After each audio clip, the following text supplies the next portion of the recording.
Imagine un seul homme capable de faire trembler toute l'économie mondiale. C'est exactement ce qu'il vient de se passer. Donald Trump, de retour à la Maison-Blanche, relance la guerre commerciale. Plus 10% de taxes sur les produits chinois, plus 25% sur l'acier et l'aluminium européen. La Chine réagit aussitôt. L'Europe s'inquiète. Et l'économie mondiale retient son souffle. Dans cette vidéo, on va voir pourquoi cette décision pourrait bouleverser la planète. Et ton portefeuille? En 2018 déjà, Trump avait déclenché une première guerre commerciale contre la Chine. Son objectif? Rapatrier les usines aux États-Unis, réduire le déficit commercial et affirmer la suprématie américaine. Et voilà qu'en mai 2025, il recommence, avec une violence encore plus marquée. Plus 10% sur tous les produits chinois, plus 25% sur l'acier et l'aluminium venant d'Europe, et des menaces de sanctions supplémentaires sur les véhicules électriques importés. Le message est clair, America First est de retour. Trump affirme vouloir protéger l'industrie américaine, relancer l'emploi, et punir les pays qu'il accuse de voler l'économie des États-Unis. Mais cette fois, la riposte ne s'est pas fait attendre. Pékin ne reste pas les bras croisés. Moins de 48 heures après l'annonce, la Chine frappe à son tour. Des taxes douanières sont imposées sur le pétrole américain. D'autres visent les machines agricoles, un secteur crucial pour les États-Unis ruraux, bastion électoral de Trump. Le but? Faire mal politiquement, frapper là où ça fait mal économiquement et montrer que la Chine ne se laisse pas intimider. Et pendant que les deux géants s'affrontent, l'Europe se retrouve prise en étau.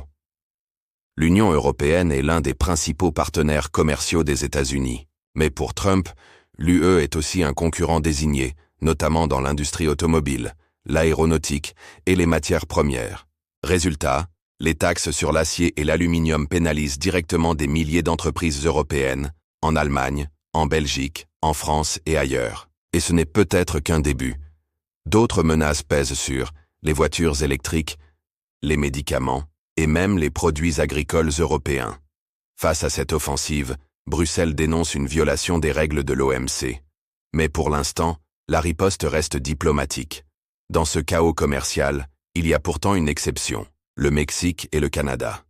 Trump, pragmatique, a signé un accord temporaire avec ses deux voisins. L'objectif?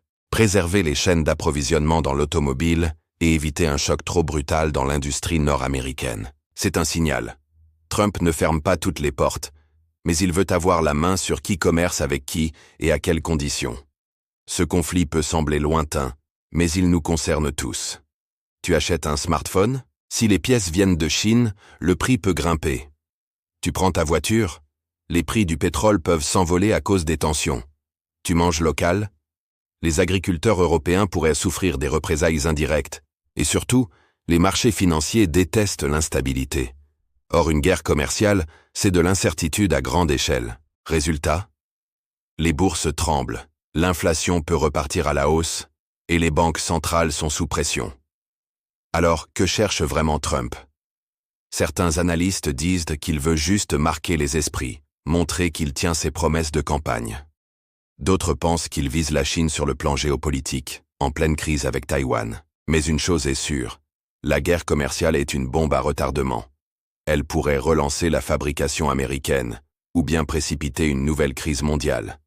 Donald Trump vient de faire un pari risqué, relancer une guerre économique à l'échelle planétaire. Le passé nous a montré que ce genre de guerre n'a pas de vainqueur net, mais beaucoup de perdants. Alors toi, qu'en penses-tu? Est-ce une stratégie géniale pour remettre l'Amérique au sommet? Ou une décision dangereuse qui va déstabiliser le monde?